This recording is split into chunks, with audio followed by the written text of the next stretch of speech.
మనకు తెలిసిన రామాయణం అబద్ధాలతో కల్పితాలతో నిండి ఉంది అంటే మీ రియాక్షన్ ఏమిటి? అవును, ఇది నిజం. మనకు తెలిసిన రామాయణంలో రావణాసురుడు సీతామాతను ఎలా అపహరించాడు? సీతామాత స్పృహ తప్పిపోయి నేల మీద పడిపోయి ఉంటే రావణాసురుడు భూమితో సహా మొత్తం పెకలించుకొని సీతామాతను అపహరిస్తాడు. ఇంతేగా. ఇంకొకటి చెప్తాను. లక్ష్మణుడు రాముడి కోసం వెళ్లే ముందు లక్ష్మణ రేఖ గీస్తాడు. కానీ ఈ రెండు సంఘటనలు, లక్ష్మణ రేఖ, రావణాసురుడు సీతామాతను అపహరించిన ఈ విధానం, ఈ రెండు కూడా వాల్మీకి రామాయణంలో లేవు అంటే మీరు నమ్ముతారా? మరి వాస్తవం ఏమిటి? ఇది తెలియాలి అంటే మీరు ఈ వీడియోని చివరి వరకు చూడాల్సిందే. హాయ్ ఫ్రెండ్స్, అందరికీ నమస్కారం. Welcome to my channel.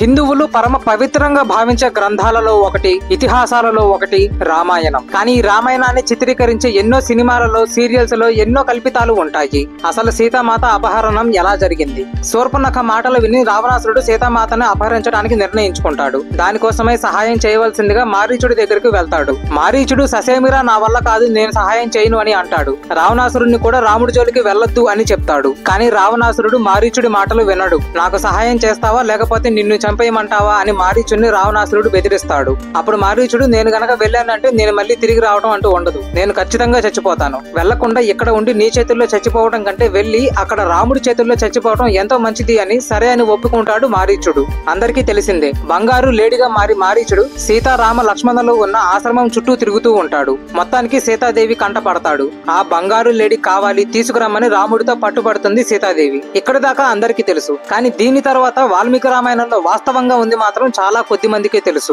మీకు గనక తెలిసినట్టు అయితే కమెంట్స్ లో చెప్పండి. సీతాదేవి ఇలా బంగారు లేడి గురించి అడిగినప్పుడు లక్ష్మణుడు క్లియర్ గా చెప్తాడు, అది నిజంగా బంగారు లేడి కాదు, మారీచుడు అనే రాక్షసుడు. నేను ఆ మారీచుడి గురించి విన్నాను. ఆ మారీచుడికి రూపం మార్చుకునే శక్తి ఉంది. ఇప్పటికే ఎంతో మంది రాజులు వేటగా వచ్చినప్పుడు ఈ మారీచుడు రకరకాల రూపాలు పొంది వాళ్ళని చంపేశాడు. ఇది ఖచ్చితంగా మారీచుడి పనే, నమ్మద్దు అని లక్ష్మణుడు చెప్తాడు. అయినా సరే సీతాదేవి పట్టు వదలదు. ఖచ్చితంగా ఆ బంగారు లేడి కావాల్సిందే అని రాముడితో అంటుంది. కుదిరితే ప్రాణాలతో పట్టుకుని తీసుకురండి, మనం తిరిగి రాజ్యానికి వెళ్లిన తర్వాత మనతో పాటు అయోధ్య నగరంలో ఉంటుంది. ఒకవేళ కుదరకపోతే చంపేసినా సరే పర్లేదు, దాని చర్మం తీసుకుందాము, నాకు మాత్రం ఖచ్చితంగా ఆ బంగారు లేడి కావాల్సిందే అని సీతాదేవి అంటుంది. అప్పుడు రాముడు సరే అని ఎట్టి పరిస్థితిలో కూడా సీతాదేవిని వదిలి ఎక్కడికి వెళ్లొద్దు అని లక్ష్మణుడితో గట్టిగా చెప్పి ఆ బంగారు లేడి వెంట రాముడు వెళ్తాడు. దీని తర్వాత మళ్ళీ అందరికీ తెలిసిందే, బంగారు లేడి రాముడిని చాలా దూరం అడవిలోకి తీసుకువెళ్లిపోయింది. రాముడు ఆ బంగారు లేడిని ఎంత పట్టుకోవాలని ట్రై చేసినా కుదరదు, లాస్ట్ కి ఇంకా చంపేస్తాడు. మారీచుడు చచ్చిపోయే ముందు తన నిజ స్వరూపాన్ని పొంది హా సీత, హా లక్ష్మణ అంటూ గట్టిగా రాముడి స్వరంలో అరుస్తూ చచ్చిపోతాడు.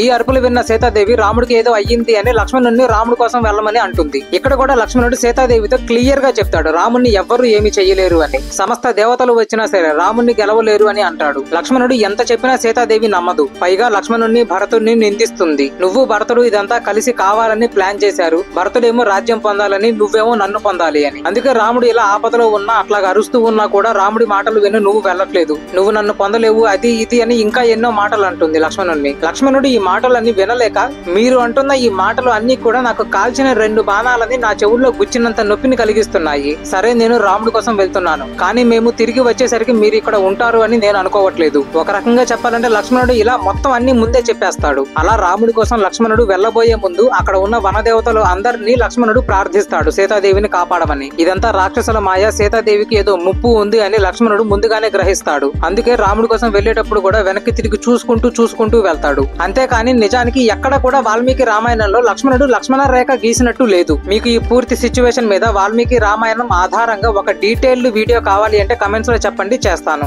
ఇలా లక్ష్మణుడు దూరంగా వెళ్లిపోయిన తర్వాత రావణాసురుడు ఒక బ్రాహ్మణుడి వేషంలో సీతాదేవి దగ్గరకు వస్తాడు. బ్రాహ్మణ వేషంలో ఉన్నాడు కాబట్టి సీతాదేవి ఆయనకు అతిథి మర్యాదలు చేస్తుంది. బ్రాహ్మణ వేషంలో ఉన్న రావణాసురుడు సీతాదేవిని ఆమె గురించి అడుగుతాడు. సీతాదేవి ఆమె వృత్తాంతం మొత్తం చెప్తుంది. ఆమె గురించి, ఆమె భర్త రాముడి గురించి, రాముడి సోదరుడు లక్ష్మణుడి గురించి, వీళ్ళు ముగ్గురు కలిసి అడవికి ఎందుకు వచ్చారు, ఇలా మొత్తం వృత్తాంతం బ్రాహ్మణ వేషంలో ఉన్న రావణాసురుడితో సీతాదేవి చెబుతుంది. మొత్తం చెప్పిన తరువాత ఆయన గురించి చెప్పమని రావణాసురుడిని సీతాదేవి అడుగుతుంది. ఇలా అడిగినప్పుడు రావణాసురుడు తన గురించి నిజాలు మొత్తం చెబుతాడు సీతాదేవికి. రావణాసురుడు తన గురించి తాను గొప్పలు చెప్పుకుంటాడు, రాముడిని నిందిస్తాడు, సీతాదేవికి ఎన్నో ఆఫర్లు ఇస్తాడు తనకి భార్యగా అవ్వమని. పంచమహాపతివ్రతలలో ఒకటి సీతాదేవి. రావణాసురుడు ఈ మాటలను ఎందుకు ఒప్పుకుంటుంది? గట్టిగా కొట్టినట్టు సమాధానం ఇస్తుంది సీతాదేవి. సీతాదేవి మాటలకు ఎంతో కోపం వచ్చిన రావణాసురుడు అప్పుడు తన నిజ స్వరూపాన్ని పొందుతాడు, 10 తలలతో 20 చేతులతో. ఇలా రావణాసురుడు తన నిజ స్వరూపాన్ని పొందిన తరువాత కూడా వాళ్ళిద్దరి మధ్య కొద్దిగా డిస్కషన్ జరుగుతుంది. వాల్మీకి రామాయణం ప్రకారం ఉద్వేగంతో నిస్సహాయ స్థితిలో ఉన్న సీతాదేవిని రావణాసురుడు అపహరించాడు.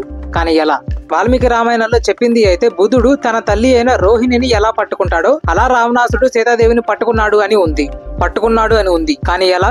అరణ్యకాండ 49వ సర్గ 17వ శ్లోకంలో ఇలా ఉంది. రావణాసుడు సీతాదేవిని మెడ వెనక వైపు ఎడమ చేత్తో పట్టుకుని ఊరువులు అంటే తొడలు తన కుడి చేత్తో సీతాదేవి ఊరువుల దగ్గర పట్టుకుని గాల్లో పైకి ఎత్తుకొని వెళ్ళాడు అని ఉంది. వాల్మీకి రామాయణంలోని ఈ విషయాలన్నీ మీకు తెలుసా? కమెంట్స్ లో చెప్పండి.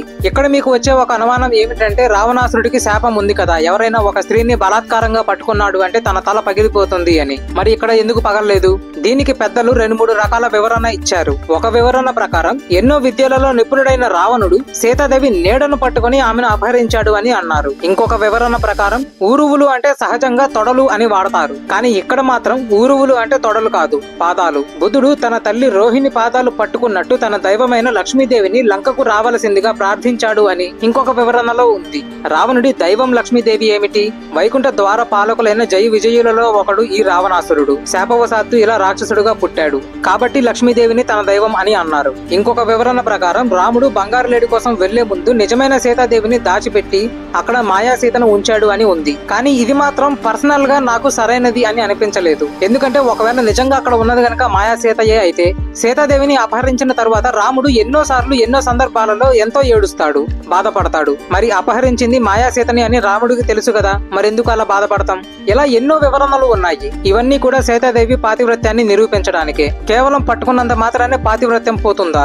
అలా అనుకున్నట్టు అయితే మహాభారతంలో ద్రౌపదిని కీచకుడు ఇంకా దారుణంగా ఇబ్బంది పెడతాడు. అది కూడా ద్రౌపది పూర్తి తెలివిలో స్పృహలో ఉన్నప్పుడే. కానీ ఇక్కడ సీతాదేవి స్పృహలో కూడా లేదు. ఇలా ఎన్ని వివరణలు ఉన్నా ఇవన్నీ కూడా సీతాదేవి యొక్క పాతివ్రత్యాన్ని నిరూపించడానికే. రావణుడు తాను చేసిన తప్పుకి తాను శిక్ష పొందాడు. సీతాదేవి యొక్క పాతివ్రత్యం అగ్ని ప్రవేశం ద్వారా నిరూపించబడింది. ఆమె పాతివ్రత్యం గురించి వేలెత్తి చూపగల వారెవరు? మొత్తానికి ఏదైనా సరే దుష్ట శిక్షణ శిష్ట రక్షణ జరిగింది. దీని గురించి మీరేమనుకుంటున్నారో కమెంట్స్ లో చెప్పండి. వాల్మీకి రామాయణంలో లేని ప్రచారంలో ఉన్న మరిన్ని సంఘటనల మీద మరొక వీడియో చేయాలో లేదో కమెంట్స్ లో చెప్పండి. జై శ్రీరామ్, జై హింద్. వీడియోని చివరి వరకు చూసినందుకు ధన్యవాదాలు. ఈ వీడియో కనుక మీకు నచ్చినట్లయితే లైక్ చేయండి, మీ ఫ్రెండ్స్ అండ్ ఫ్యామిలీకి షేర్ చేయండి. ఇటువంటి మరిన్ని వీడియోస్ కోసం మా శేషసాయి అఫీషియల్ యూట్యూబ్ ఛానల్ ని సబ్స్క్రైబ్ చేయండి. మీ సలహాలు, సూచనలు, అభిప్రాయాలు కింద కమెంట్స్ సెక్షన్ లో తెలపండి. జై హింద్.